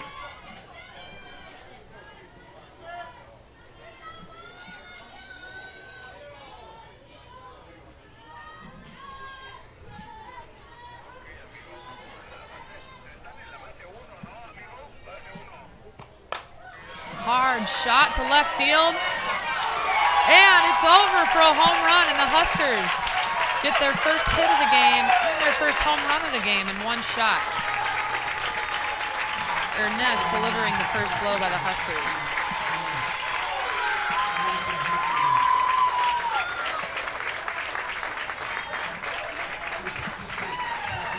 And Rhonda, little hop in her step after that. And their first hit, a big one, a rise ball up in the zone, but that one looks like it lays flat a little bit and gives Ernest a chance to get on top of it and knock it out of the park. That's the thing about rise balls. If they do flatten out, they tend to leave the park pretty quickly. It comes in high, you can send it right back out high. And that's what hitting coach Diane Miller, that's what she was talking about. Their strategy is to, you know, try to hit downhill, lay off that rise ball, but if you're going to attack, be hitting on the top half of that ball to create a little bit more down angle and get the ball out of the air. That one she got enough of on top of it to blasted out of the park, which Nebraska needs that. They need a little shot of energy right now, a little shot of life, and a home run's a really, really good ingredient for that. Just misses inside.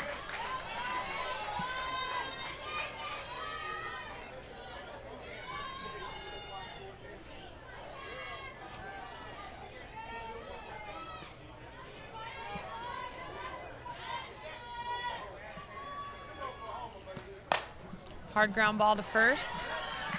Thompson will take it herself to finish out the inning, but not before the Huskers put one on the board.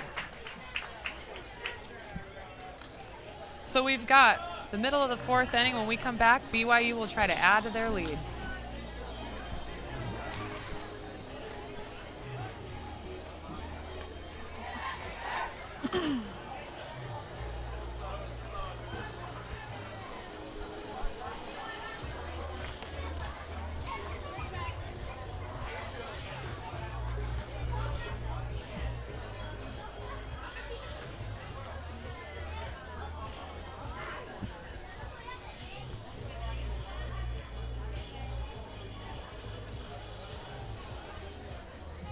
Yeah, she's doing a lineup change. We're going to have a lineup change. Did you hear that? New pitcher. We got a new pitcher.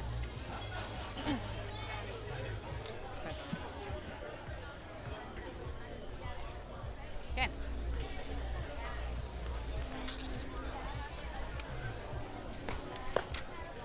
Gotcha. Welcome back to Puerto Vallarta, Mexico. BYU leads Nebraska 12-1. Here with Rhonda Revelle entering her 25th season with Nebraska. Well, Coach, you got your first hit of the day there, courtesy of Austin Ernest home run. What have you seen out of McKenna Bull that's kind of limited your hitting today? Well, she's doing what she does, and she has really good spin, and she has really good spin in the up zone. And you know, right now we're not very disciplined staying off of it. It's early in the season. We haven't seen a ball like that moves up like that. So we're just going to stay with it. We've got a young group out here. I just made a lot of changes and see if we could get some other kids some reps. I was gonna say, what's your message to your team right now, down 12-1 with a mountain to climb? We keep climbing, keep chopping wood and carrying water. Rhonda, thanks. Appreciate your time. Thank you. Nicole? So we've got Barch into pitch. Barch actually did not have any innings last year. Is that correct? Yeah, she's a much different look. She's going to spin a drop ball and try to roll ground balls as quickly as she can in at bat. So less focus on strikeouts. She's pitching to contact, trying to generate that ground ball, let her defense work behind her. Tops out at 58 to 59 miles an hour, so she's going to throw much slower than McClure. So definitely a different look. And not a bad idea with BYU, who's just seemed to not matter who the pitcher is. Yeah, not a bad idea, just to change up again, trying to disrupt the timing of the BYU hitter. So McClure mid to upper 60s for topping out for her top speeds on the fastball and the rise. Revelle referring to Barch as more of a situational pitcher. Yeah, and in a situation like this, they're down 12-1 in the 4th inning. I mean, like Revelle talked about in her interview, I mean, it's just a good opportunity for these players to get some reps. They have inexperienced players across the board, 7 freshmen, so first game of the year, why not let everybody see the field and start to feel more comfortable? Absolutely.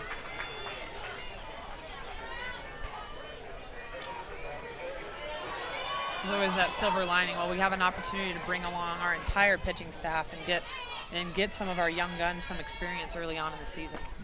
Hard fly ball to center. Ott going back. And it stays in the park for a double.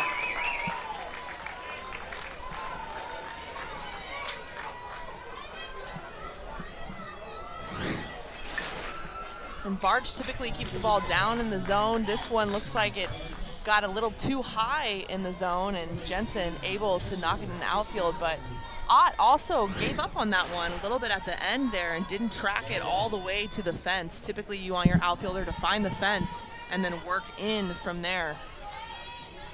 You know, and that's where they haven't been on their field, let alone this field ever, and not being as familiar with it.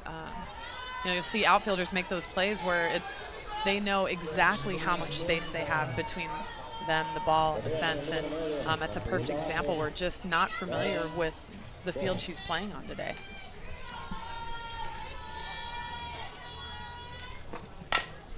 Chopper up the middle. Knighton cuts it off, but not in time and has to hold. We've got runners at the corners with no outs for BYU in the fourth.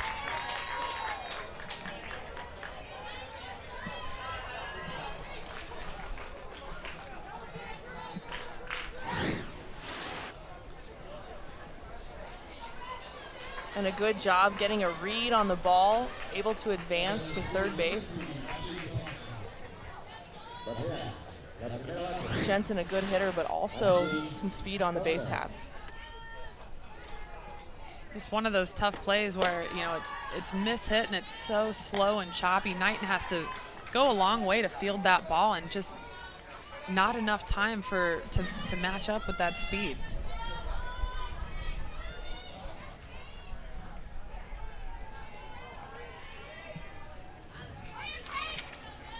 One out count. Barch to deliver. Misses high in the zone.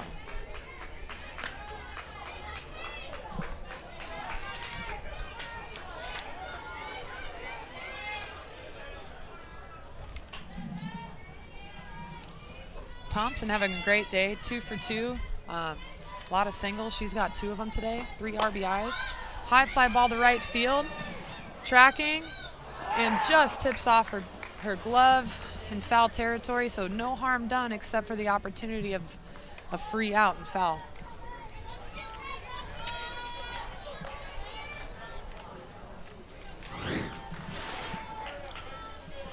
Edwards. And a good attempt at that ball, but unable to come down with the play.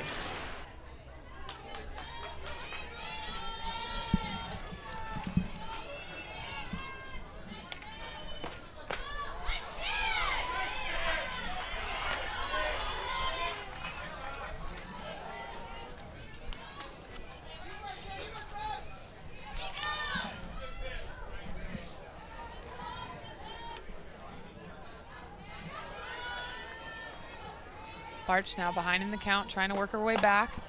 Hard shot, snagged for a double play by Perry. Nebraska needed that one. So very quickly, we've got 2 outs now, still with a runner at third base for BYU. Hard shot, and Perry does a great job of extending through that.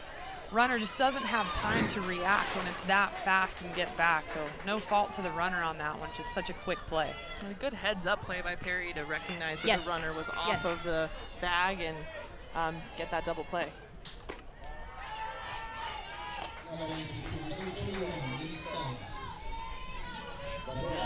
Jess, what do you got down there for us? Well, Libby Sugg actually grew up playing baseball. She started playing at age 4 and played all the way up until she was age 14. Her lifelong dream was to be a Major League Baseball player. She said that's what she attributes her mental toughness to, because going up against the boys, of course, they didn't want the girl to get a hit. She was also a pitcher, and they didn't want the girl to strike her out. So, she says that's what's played into her being able to come in and contribute so early on as a freshman. She's never been afraid to compete because that's what she always had to do playing that baseball. I did ask her if she had any success as a pitcher against the boys. She said, absolutely, I struck them all out. Oh, she's playing with no fear today, and you can see that mentality has carried over into her college career, having an outstanding freshman season for BYU last year with 18 home runs as a freshman.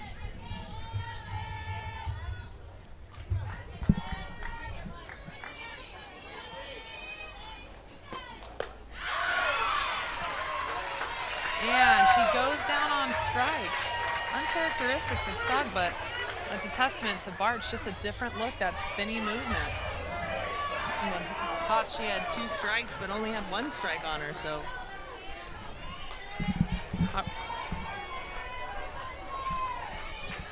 So the count was 2-1, and she swung and missed, and she thought she had 2 strikes. Boy, I wish that happened more to me. Are you sure? Are you sure? I know. You sure I have 3? I thought that was 2. I don't get 4 strikes? So Sugg fortunately with another opportunity, still battling.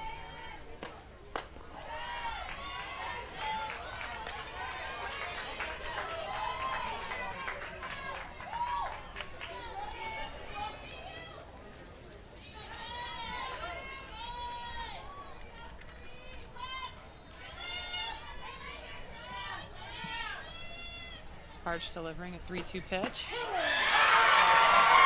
And Sugg tries to check her swing, but the umpire says no, she went, and that'll do it for the 4th inning.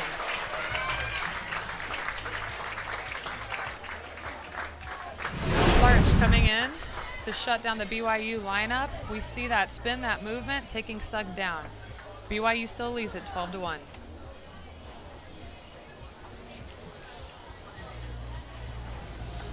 All right, they made a bunch of changes, and that girl in right field is not on.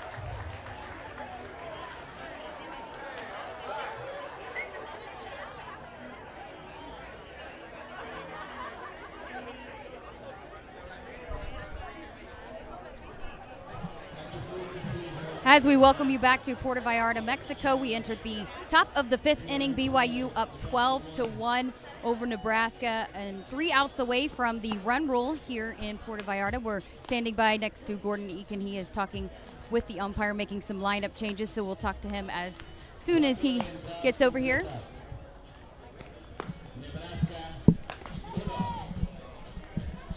There's a look at our fans taking in a beautiful day for softball.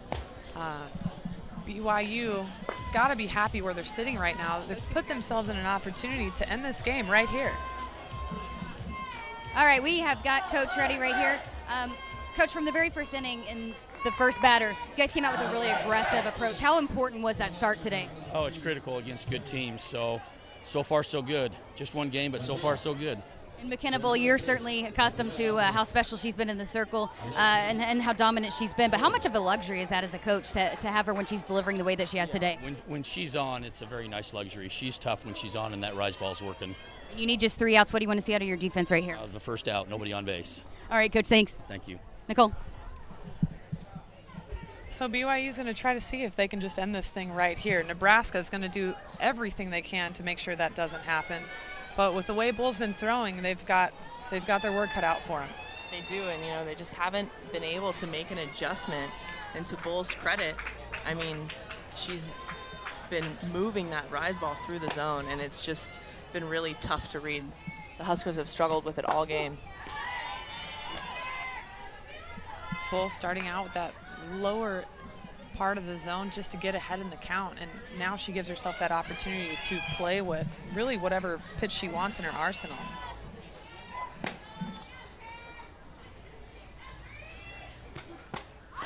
And if you would have told me this was going to be the score of this game, I would have been surprised at the beginning. But to BYU's credit, they came out so aggressive, really on both sides of the ball.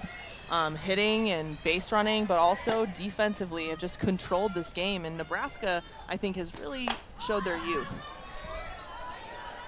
Fouled out.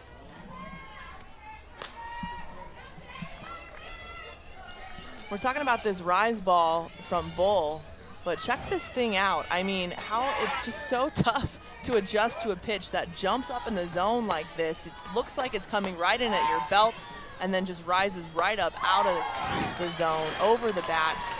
And the problem is that the Huskers have continued to swing at that pitch. And it looks like a good pitch, but they just haven't found a way to lay off of that ball up in the zone, and they've paid for it today. They have, and the result, if they do put it in play, most of the outs have been made in the air, which that's an easier play to make. All you've got to do is catch the ball. If you're working on top more, somebody's got to field it, somebody's got to throw it, and someone else has got to catch it. So it's really important for these Huskers to try to work the ball down more on the ground, and that means swinging at better pitches down in the zone. And Perry here is working her way back in this at-bat, so we'll see what happens. She lays off that high pitch.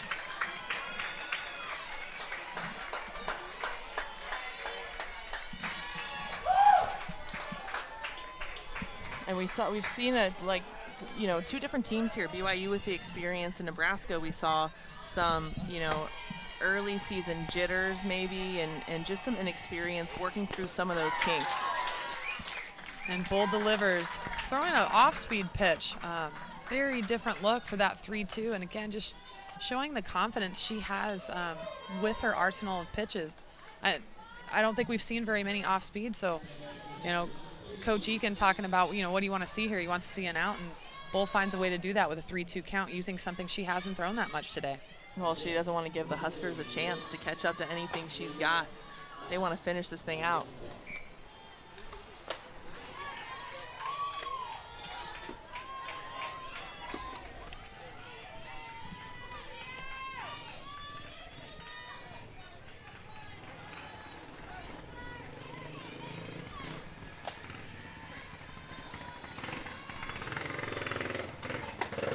Todd stepping in to have another crack at it.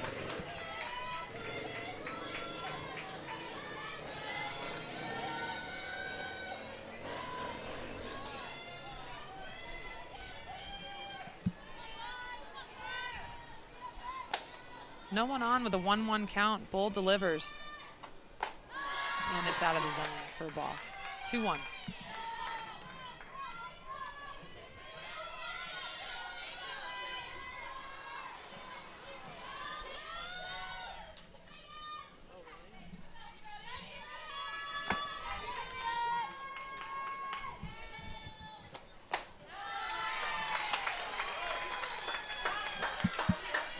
Bull falling behind a little bit here with a 3-1 count. And at this point, the Huskers, they'll take any way getting on first base. And hey, at this point, it's just about having some good at-bats and seeing some more pitches.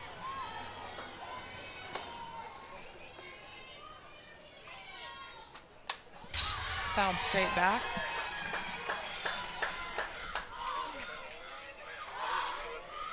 Again, BYU in a position to end this game. This inning.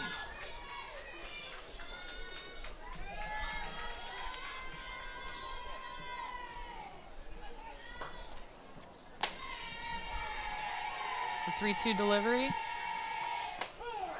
In there for strike 3. And BYU 1 out away from getting their first win on the season. And a pretty good at bat up until this point with the 3-2 count. You've got to be ready for this pitch in the zone. But that's the thing about pitchers like Bull, who throw so much up and out of the zone, that it leaves the hitters questioning if she's going to go there to try to get them swinging. So as a hitter, you kind of have to just react and try not to second guess yourself when you're in the batter's box. Yeah, and continue to trust what you see and have that game plan. Anything waist above, I'm just laying off of it.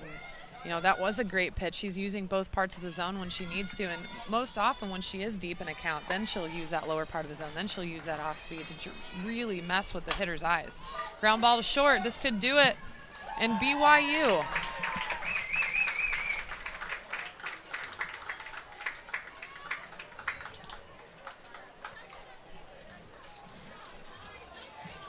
Just a great game from BYU. That'll do it for BYU, taking down the Huskers in 5 innings for their first win on the season. We'll be right back.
And that concludes the first game of the NCAA softball season with BYU taking down the Huskers 12-1 in 5 innings. And you know what? BYU all the way around just was so strong. We saw offensively so aggressive from just the very first pitch at the plate, but also on the base paths. We saw bunts, we saw big hits, we saw a lot of singles just chipping away. And then on defense, how about McKenna Bull and what she was able to do, just controlling that game. And the Huskers just were never able to make an adjustment and showed their youth with some errors in the field. Absolutely. So with Nebraska not necessarily leading the way they wanted to, BYU takes away with the win. So for Garland Cooper and Jessica Cootie, I'm Nicole Trimboli saying so long from Puerto Vallarta, where the final score is 12-1 BYU. To watch this entire game on replay, as well as other games on our family of ESPN networks, log on to watchespn.com or download the Watch ESPN app. This has been a presentation of ESPN.